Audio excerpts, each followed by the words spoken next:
But yeah, let's keep it conversational. Feel free to ask me questions as well. Let's start off with, the typical question that I always ask. When people tell you to be your authentic self, or when you hear the word authenticity, what comes to mind for you? Authentic. Oh my God, being authentic. Right now I'm trying to answer your question, and at the same time, I'm trying to not sound like I have an accent. And Oh, so I might get blocked off. It's funny because it's always in my head. But what does it mean for me? au- Authenticity, right? It means to not be afraid. I think that's what it means for me. For a long time, for I think my whole life, if it has been a struggle between who I am, who I want to be, and who I'm told I should be. And so being authentic means to really be who I am. But when I do that, I scare people. And so I'd rather just go with what I should be and what I'm told to be than embrace who I am. So I would say that if I could choose authentic, it would be just to be me, free, happy, me. wow. That's deep. Tell me more about, you said fear is such an interesting word, right? Like, have you felt scared to be yourself? Absolutely. I think we all have parts of ourselves that we are afraid to show others, but I think that anyone who is human has felt at some point scared to be themselves. And Hmm. it's because for me it's cultural, because I grew up constantly having to not disappoint the people that e- raised me or the people who were around me, and they sort of looked up to me to like do the right thing or continue the legacy or whatever that means. And so I was always trying to do what I thought they wanted me to do. And it was not until later in my life that I started thinking, well, this is what they want me to do, but Lisa, what do you want to do? And so there comes a conflict between the things that are expected from you and the things that you truly feel you want to do or want to say. And don't get me wrong, sometimes some things you want to do or say might not be the greatest idea ever. Um, I'm thinking back to school and things I wanted to do and say to teachers, and I was like, don't. But in the end, you really have to choose happiness. You really have to choose yourself.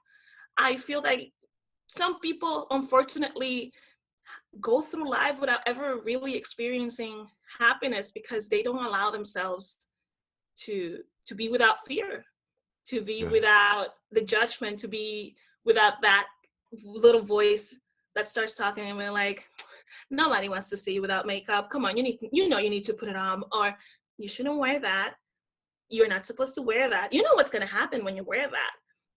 And it's like, so I I have to choose happiness. Yeah.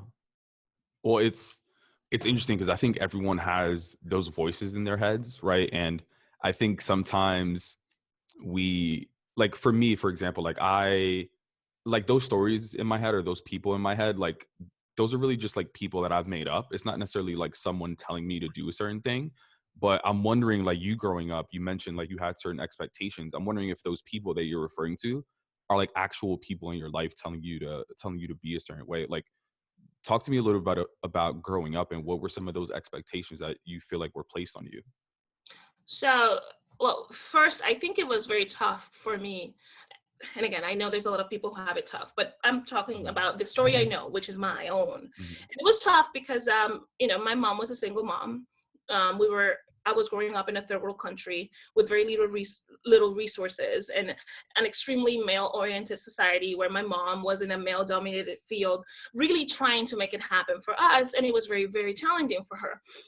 And so what I learned by the interactions my mom had in very trivial things like going to the colmado to buy something, or we're walking on the street.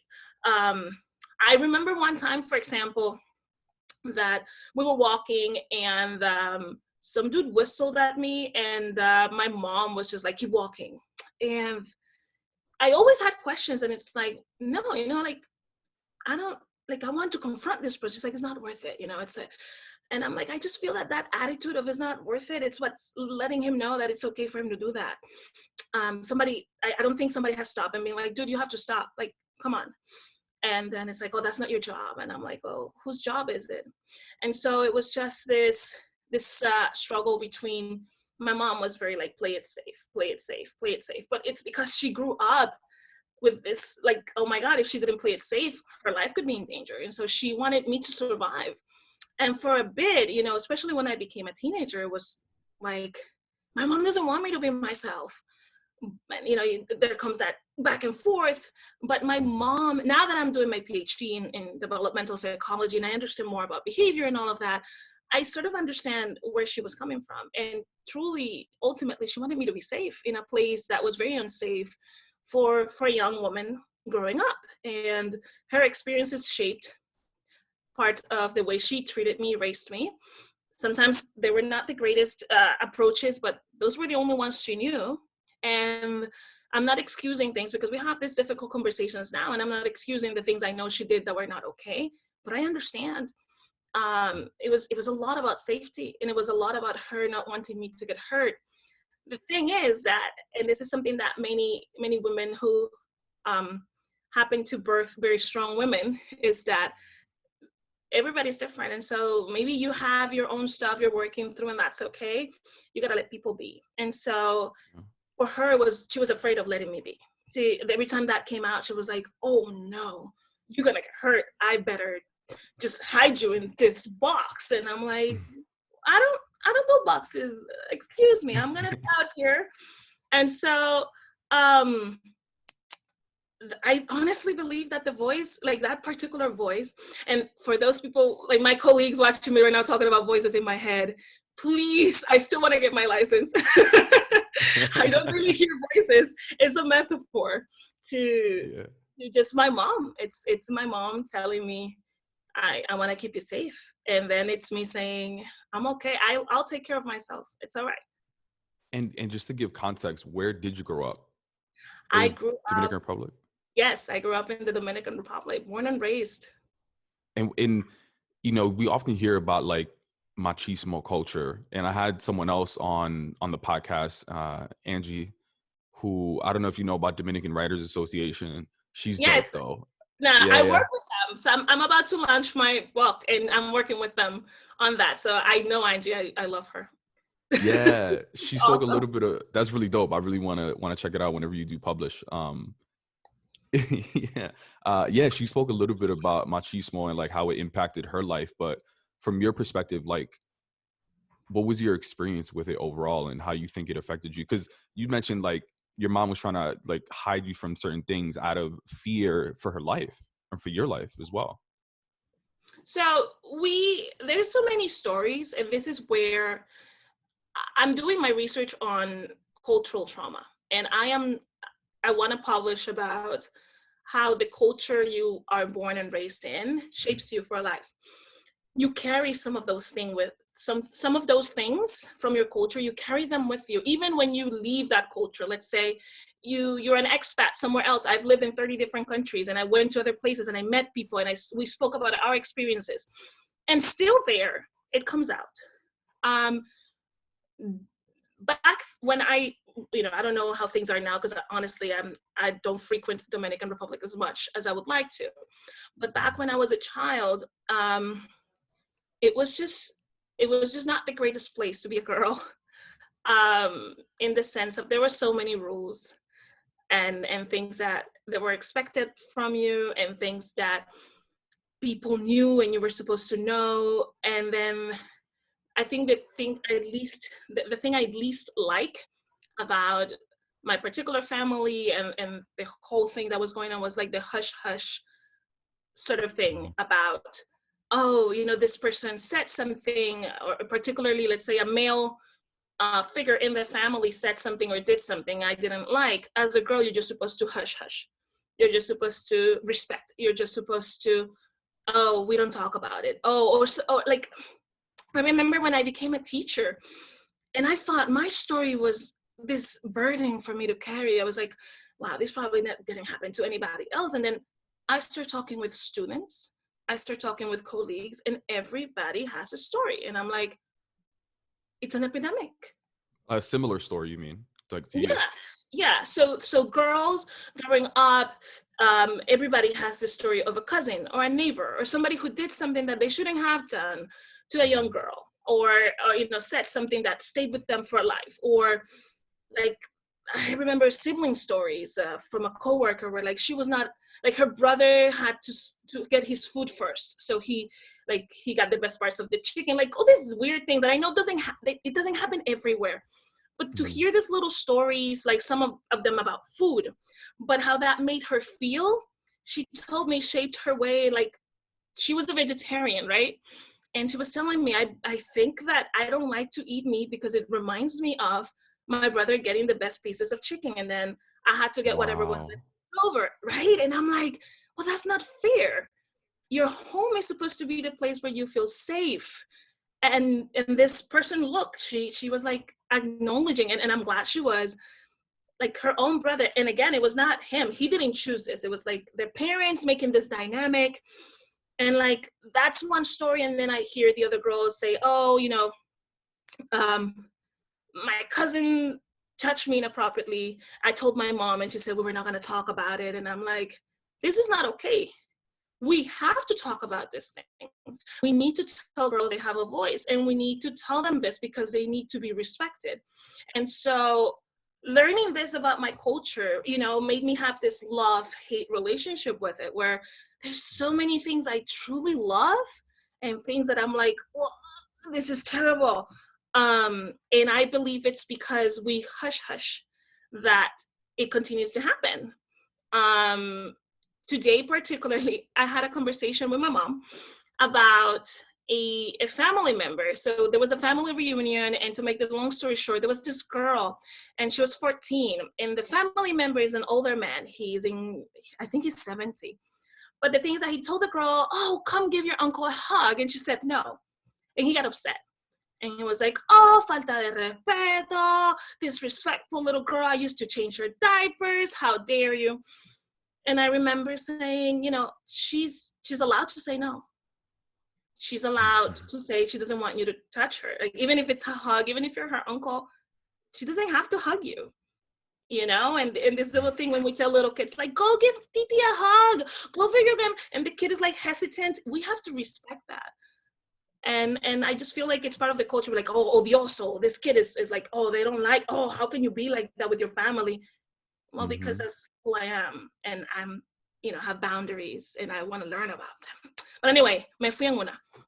No. That all of that is so important, and it's bringing back memories for me. I mean, not that it was anything inappropriate, but I'm just thinking about it now. Like, how often, I don't know. I feel like many Dominican households, they're like almost like tourist stops. Whenever someone comes from DR, it's like they have to swing by the house before they go to the house that they're going to stay in. Unless your house is also the hotel, which like people just stay in and people visit. So my grandma's house, she still lives there. Shout out to Abuela. Like it's mostly the hotel, but as of late, it's more so been like the stop for people, like their first stop after the airport before they go to their actual place. And I remember growing up, my mom used to be like, she used to fucking yank me out my bedroom to be like, go give your Theo a hug and all this other thing. And I'm like, all right. And like, I used to be like, Mom, but I don't really, go do it. And I'm just like, oh, okay. And I just got so accustomed to doing it. I mean, there is a certain like courtesy of it that like, I'm sure she was trying to teach me, right? Of like, say hi to people, be friendly and all these things. But the way that we go about it sometimes is just like a forced way. And if we say no, it's just like, what do you mean? No, go do it. I feel that it's important. I think we need to have more conversations. I feel that we still have this old school mentality in our culture in which like, oh, children are not allowed to have this like thoughts. They're not allowed to say things like you obey and you do because I'm the adult. And so our culture has this thing where listen to me. Why are you not listening to me? to parents and to the figures of authority means obey. And we don't know how to separate. And this is something I talk when I'm talking with colleagues, because some of them are from different backgrounds. And so it's like, we don't know how to separate listen from obey. It's not the same. And I feel our culture has to understand that when you tell a child, a young adult, you have to listen to me, it's not, you have to do what I say now, a command, because we're human beings. And obviously you're going to have people who are going to comply and people who are going to give you pushback. It is because we need to create better relationships with the children that then when the kids grow up, we're having struggles. And that's the part I feel it's so important to start talking about. Have better relationships with those young kids. Don't tell them, go to your room and I don't want to hear you. You don't have an opinion. No. Teach them that they do have an opinion. Even though if it's something that you don't agree, you can tell them that. You know what? Thank you for sharing that with me. I don't agree with it. We're going to do this and that. Conversations, open up, explain, because that old mentality of because I say so, because I'm your mother, because I'm your father, you have no idea what I was going through when I was your age. Of course they don't, they were not there. And this happens. I speak with clients, I speak with people who reach out to me and they're like, my child won't just listen to me. And then when they start telling me, I'm like, I think you got the terms mixed up. Listening is one thing and obeying is another thing. And you can not expect a human being with a personality to just follow command. It's just, it's unrealistic. Yeah, no, I get that. And it's funny too, because many times like they tell children like they're too young to do certain things. Meanwhile, these same children are their translators, they're tax preparers, they're accountants, they're like all these things. So it's just like, what am I old enough to do and what am I not old enough to do, which is really interesting. And so I'd love to get into like, you had certain expectations on you, and I'm sure there were more expectations on you, right? On like what you should be. But at the end of the day, like there was this something growing inside you was like, no, I want to be something else. I dreamt of being this other girl or this woman. What were some of those things that you really wanted to be and felt like you should be, but you probably couldn't be at the time? So I've always been very big on speaking up my mind. I have to tell you what I'm thinking. And this is why the friends I have are the best friends in the world. They love me. And then there's people who hate me and they hate me. My best friend always says, there's no middle ground with you. You either fall in love with you or you just despise you. And it's because of the way you express yourself. And I just had no choice but to learn not to be afraid. And I wanted to be this person who was not afraid, but I was constantly being sent signals that I should fear this and I should fear that, and I should not want to be that, and I should not want to do this. Girls don't do that, or that's not what a good girl does, or I'm like, okay, where is all of this coming from? And I started, since I didn't have, obviously, I was missing a family. I had my mom, and that's it. So there was no siblings, there was no father, there was nothing else. And grandma from time to time, which was more uptight than my mom. So rest in peace, grandma. She was the best, but she was very old school. And so it's like I started getting these ideas of who I should be from TV and the media. And the media was telling me that I had to relax my hair. And the media was telling me that I should not get under the sun. And the media was telling me. And so I was like, all right, when you're young, you just listen to whatever sounds right to you. But even though after following those trends, I was not happy. I was not fulfilled. Something inside of me was just saying, this is not you. This is not you. So I had a whole stage of dressing in black, and I was a goth, and I had long, straight black hair in DR. You can imagine how well that went. You can just imagine. So I remember. La cogió el diablo. Así, no. Yo era la metálica del diablo in my school. Like Metallica. Like I had classmates who would do this to me. They'd be like, she's possessed, right? And I look back at this and I'm like, oh my God, it's so funny because it was animals and I'm going back to PhD me. Animals send signals into nature, and those signals tell other animals what they are. Sometimes these animals may be poisonous, venomous, or sometimes these animals you shouldn't touch them, and some of them are easy prey. And so their colors and their textures and the way they display themselves tell on the other animals. And the same is with humans. And so when you dress a certain way, you send signals. And sometimes they're unconscious. And it's all psychology and research. And so when you dress all in black, it's like a crow, right? You're sending this vibe, so like, don't approach me. But at the same time, that's what I wanted the most. I was desperate for connection and friends. And it was just that time when I was really drifting away from my mom, teenagers, like you're trying to find yourself. And so I chose the worst path ever. I chose to be a goth in Dominican Republic. I'm wearing long sleeve black shirts in 90-degree weather with this long hair, and I'm sweating, like my eyeliner is like dripping. I'm like, I don't care, darkness. And it was hilarious because I took public transportation dressed like this. And I remember this like Christian people waiting for me to get off the bus so they could shout at me, "You're gonna burn in hell, repent and be saved." And it was hilarious. I'm so glad there was no social media back then, because I would have been like with my phone, like, yes, this is material from my Instagram today. And I remember thinking, wow, that's amazing. Like, she's a Christian, she's holding a Bible, but she's telling me I'm gonna burn in hell. I thought that that lifestyle was about, and those beliefs were about loving people the same as you love yourself. And if somebody you see that is doing something, you might try to like help them out. You don't shout at them that they're gonna burn in hell, but hey, maybe I got it wrong. So that was hilarious. And it was a whole stage, and I was still not myself. I was like, this is also not me. I thought I was making these conscious decisions about but I think it was also mixed with, this is something that here it's like a challenge.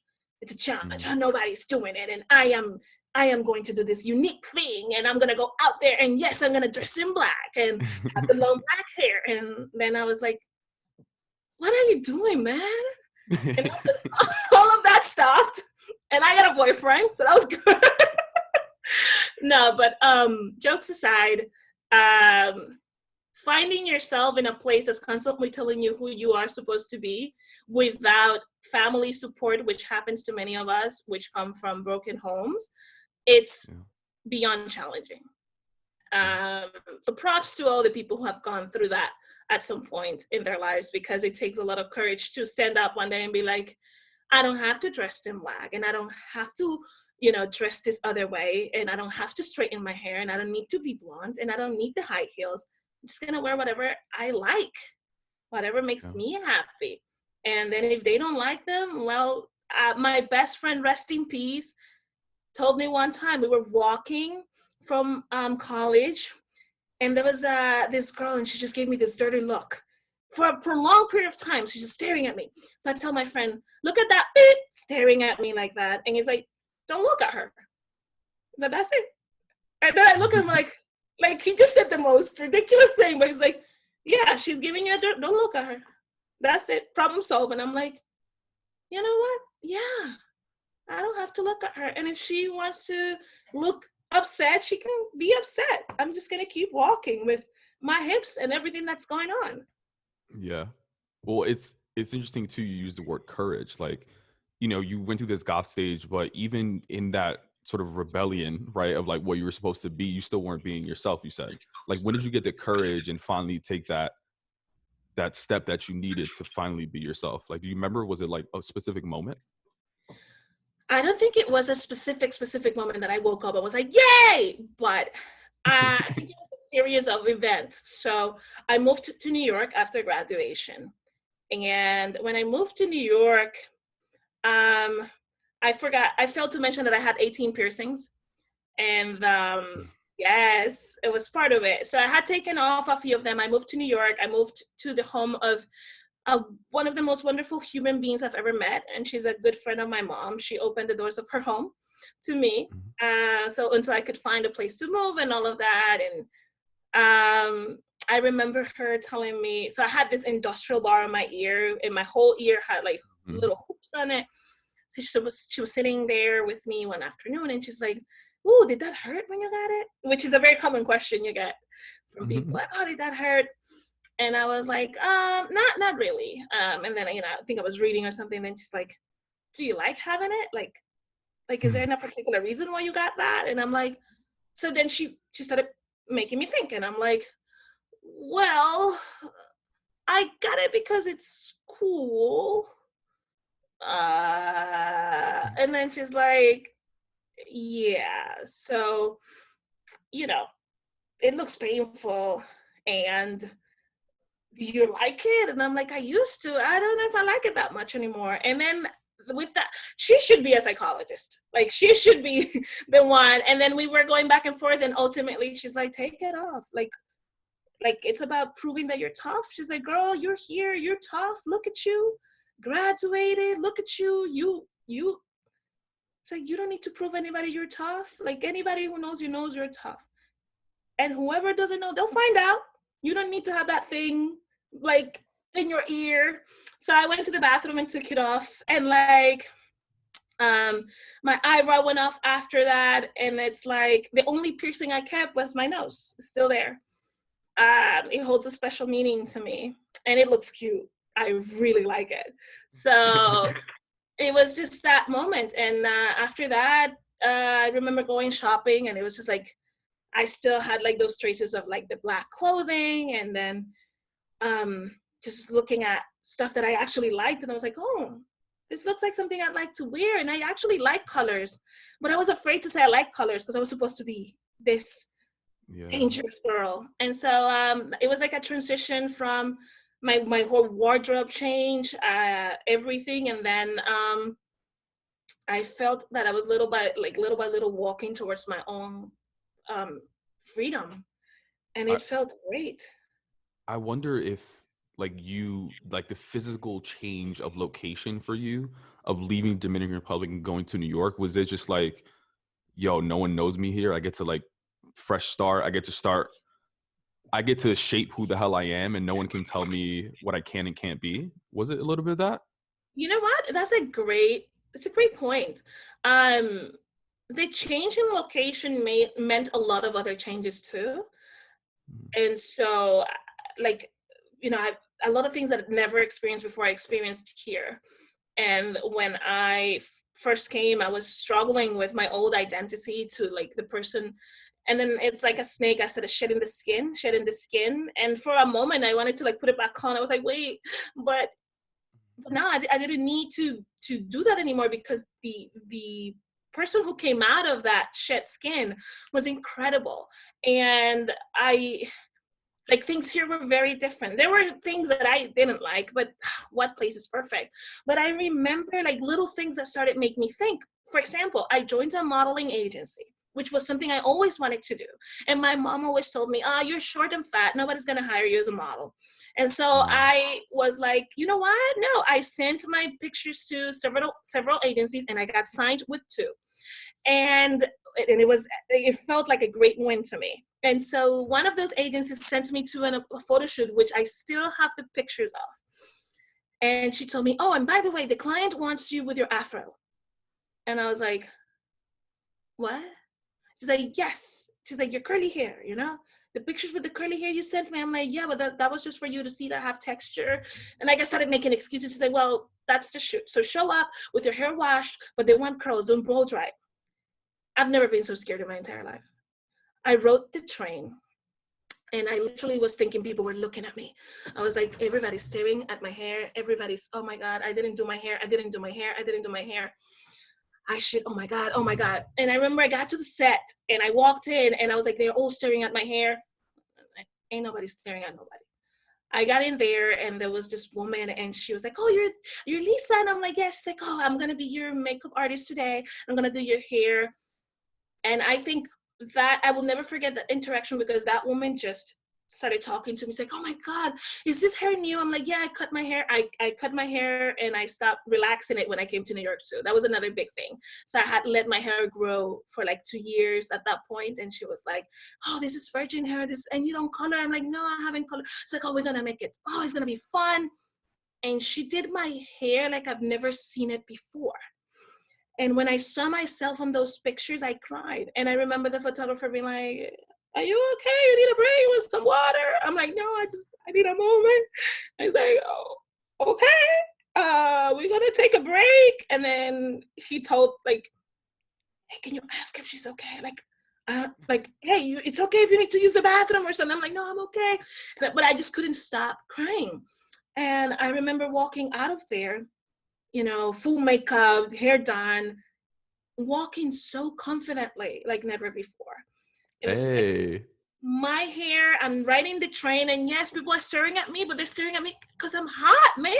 Yeah. You know? And I'm like, yes, baby, the curly hair works, and it's my curly hair, and oh, yes, and all of that. And then a guy came up to me and was like, nope, nope. I'm having a moment, okay? You don't need my number. You don't need to know no. I said no. And so I went back to my moment, but it was great. And so, yeah, it was just all these little things that happened, like big things that would have never happened back home.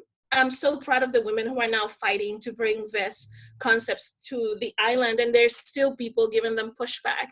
I have a good friend who it's promoting natural hair.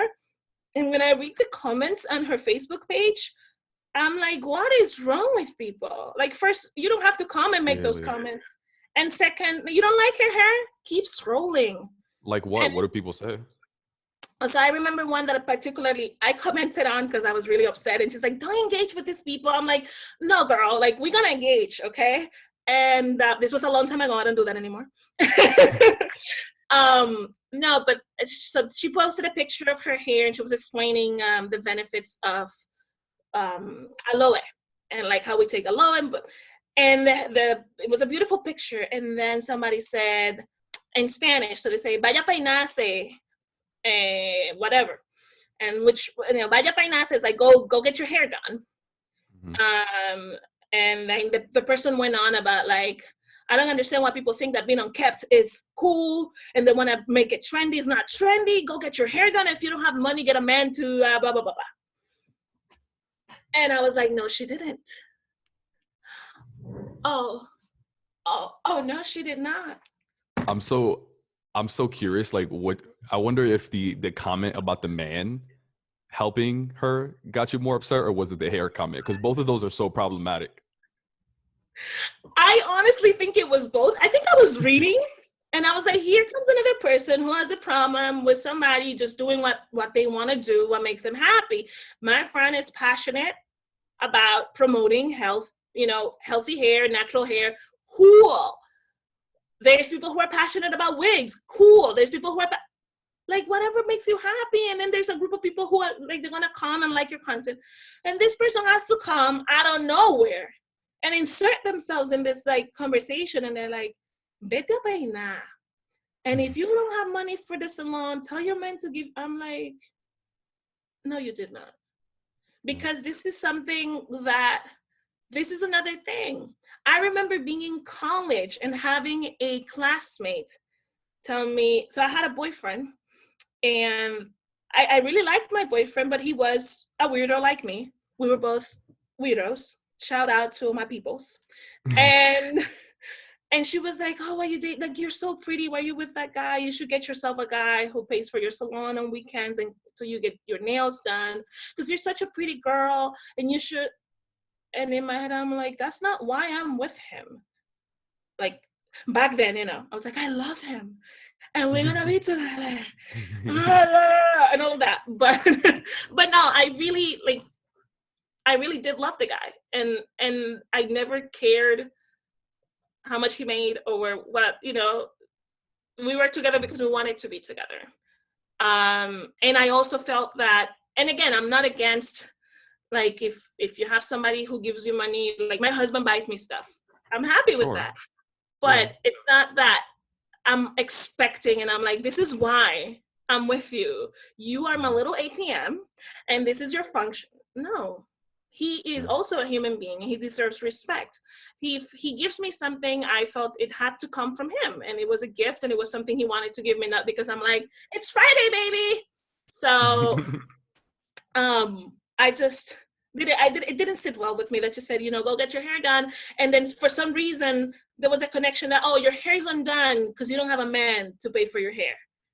And I'm like, where did you, like, where, I don't, How did you what? connect those? Yeah. It's, yeah. I mean, it's so, that experience that you shared with the modeling agency, that is so powerful, because that's probably the first time that you've ever heard your hair associated with like positive words and adjectives, where it wasn't, people weren't calling it a pajong and telling you to fix it and all of these things. Like, people were celebrating it. And I Yes. think that happens. It's interesting too, because I heard you talking about this on another conversation, maybe it was on your TED talk, but the experience you had when you started traveling a lot more, right? And like, I don't know if New York was the first time that you left Dominican Republic, but I know that you went um even abroad to like Asia. I think you went to China, and over there, like the perception of your beauty was so different than the perception of it in your homeland, where you would think they would celebrate it more compared to somewhere else, right? Like, tell me about that experience. So I've actually had the blessing of living in 30 different countries. And so Wow. the only place I have not been is Australia, which I'm dying to go, even though all the deadly insects and animals are there. Like, there's like 4 deadly spiders in the world. 3 of them are in Australia. 1 of them is in Brazil. I want to go to Australia still. But that's the joke I always make. But I remember this, like, that's how I started growing as a person. I think traveling was it for me, like, to completely, and I'm still evolving, but to just get to that place where I'm like, wow, look at all these people that I thought were so different, and yet they are so much unlike me. But there were some things that I started learning about beauty standards. And so when I went to China, people loved my hair. People also loved to touch my hair without my permission. Again, I didn't think too much about it. It's just cultural. Like, I would be riding the train and I'm like literally with headphones and my phone, and I'm like doing my thing, and then I feel, and I'm like, and then I face this person and they're like, I'm Wow, like, that's so creepy. That sounds like yeah. that looks like a scary movie.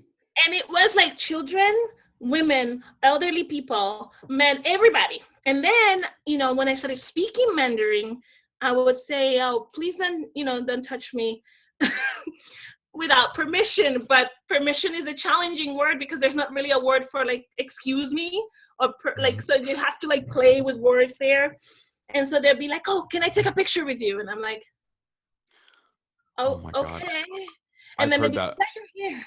Is that real? I'm like, yeah, it is. Like, oh my God, so cool. And I'm like, cool. And I cannot tell you how many people ask me to take pictures with them. But then, funny enough, I met, we always joked that he was the only Dominican so I was living in Wuhan. And I met the only other Dominican in Wuhan. And we're like, obviously we had to find each other. Dominicans And are everywhere. I told him, like, what are you doing here? He's like, what are you doing here? I'm like, what are you doing in Wuhan, bro? He's like, I'm studying. How about you? I'm like, I'm working. He's like, yeah, man, high five. So we started hanging out, and what we did was on the weekends, we would visit remote villages and do volunteer work. So we would go there and like, help to do reading time with children that were in undeserved communities, things like that. And it was fun. But my friend was very dark. And something that happened very often was like elderly Chinese people in the villages would tell him, oh, tell your friend he needs to wash better so he doesn't get so dark. And I'll be like trying to explain, look, that's his skin color, like he cannot wash. And we thought, and we're like, gosh, where does this come from? Like, this is highly offensive, but I know they're not trying to hurt us. And so it's like we try to look at the culture, and it's like when Asian people work on the fields, they tan.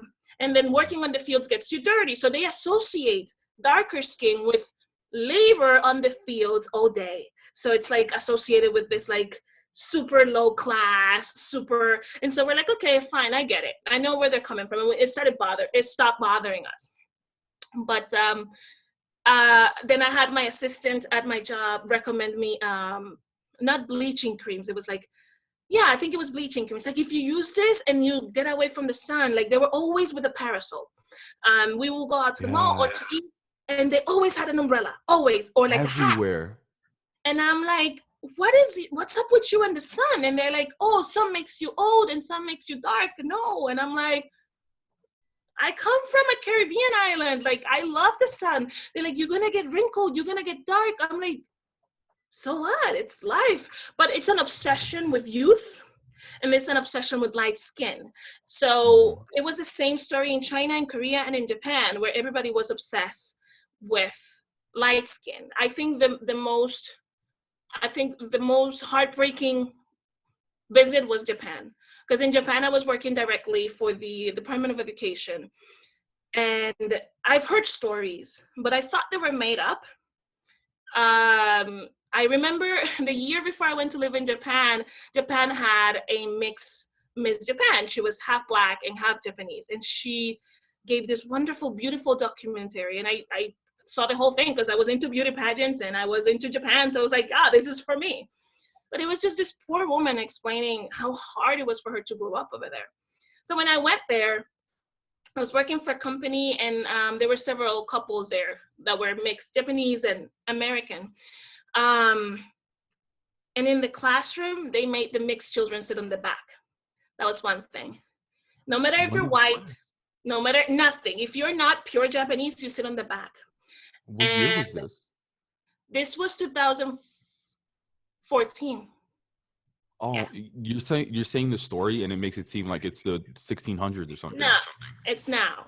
And I remember, if they don't do that, then they avoid them like the plague.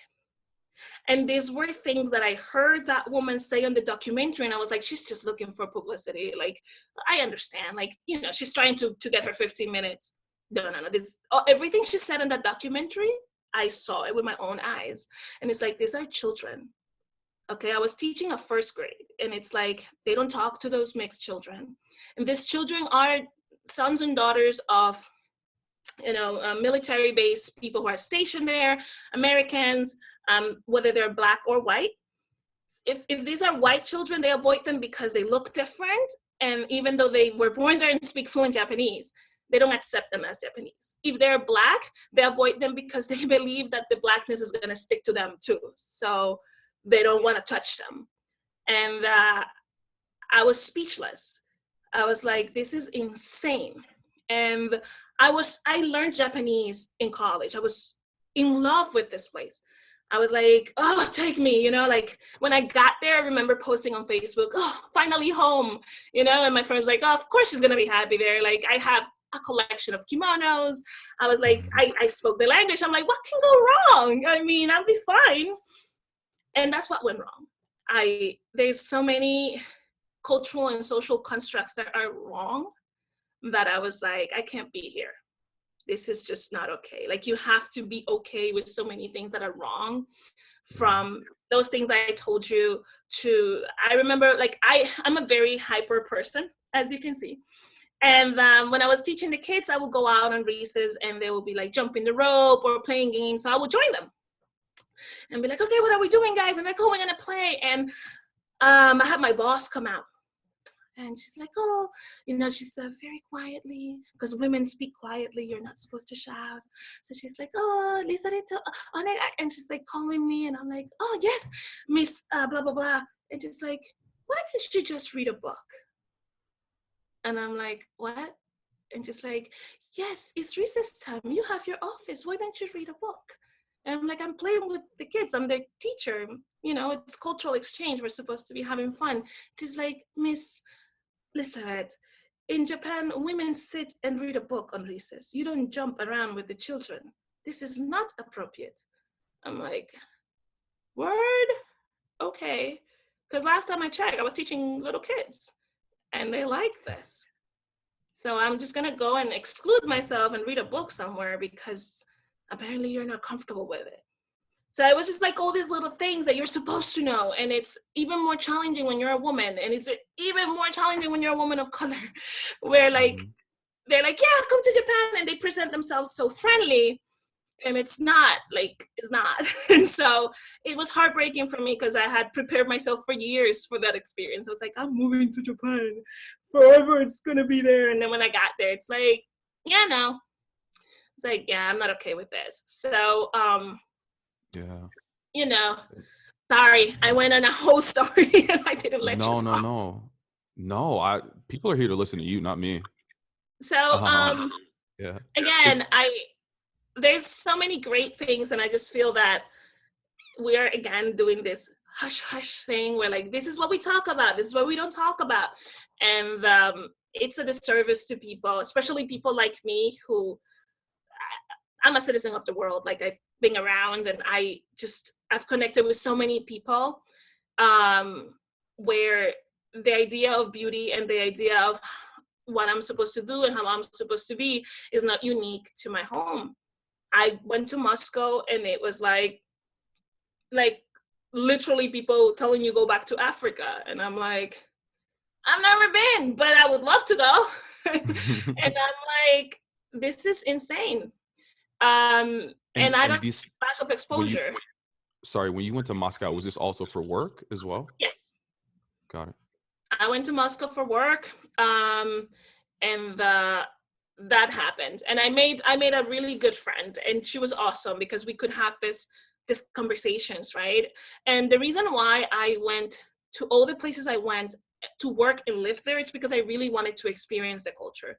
That was important to me. And so going as a tourist was not going to give me the experience I wanted. And I go back, for example, when I lived in Mexico, and I can tell you that if there's two places in the world where I felt welcome, has been Mexico and Greece. Like, where people just want to, like, you feel that energy of like, I just want to give you a hug, man. And you're like, oh, me too. And so in Mexico, people were very excited about my hair. My students particularly, like when I was teaching them, they will get distracted and be like, is that your real hair? I'm like, yeah. They're like, can we touch it? And I'm like, sure. And it's like, oh, they have, and it was just this contrast. So in Mexico, they don't have hair relaxers, but they have this whole array of products to curl your hair, perms. And so I remember my good friend wanted me to relax his hair. He's like, oh, you're Dominican, you know how to do this. I want my hair to be long and silky. I'm like, oh, I got you. Let's go get a hair relaxer. And we were going to go on this adventure together. And like, we went to the store and they're like, no, but we have this one that can make it curly. I'm like, no, we went the opposite. Like, yeah, we don't sell that. And so I was like, holy cow. Like, I think in DR will be the complete opposite. Like, you buy hair relaxers, but no perms. And that, man, it's all about culture. That's why I say you shouldn't be confined to cultural practices that, are wrong, because I met wonderful people in all of these places. And then I saw people do things that I was not okay with. And I believe that the new generation in all of these countries, like North Africa, where I was living in the Middle East, the new generation is really trying to do things, like they're trying to break free. And it's like sometimes they're held back by parents and by other members of the family. But it's amazing to have conversations with people and hear them say the things that you're like, okay, so and they're like, yeah, man, and that's not everybody. Like I've asked stupid questions sometimes and be like, oh, like I remember asking my assistant, like, oh, so everybody knows martial arts here, right? And it's like, oh God. It's like, no, we don't. It's American movies do that, She's like, yeah, you've watched too many. She said, you've watched too many American movies. Not everybody does Kung Fu. I'm like, oh, because I think it's amazing and I want to learn. But afterwards, I was like, oh my God. Yeah. I mean, it goes back to what you said earlier around media, though. Like, a lot of what we learn comes from the media. So, yeah, I'm sure you were just like, oh my God, I can't believe I even asked that question.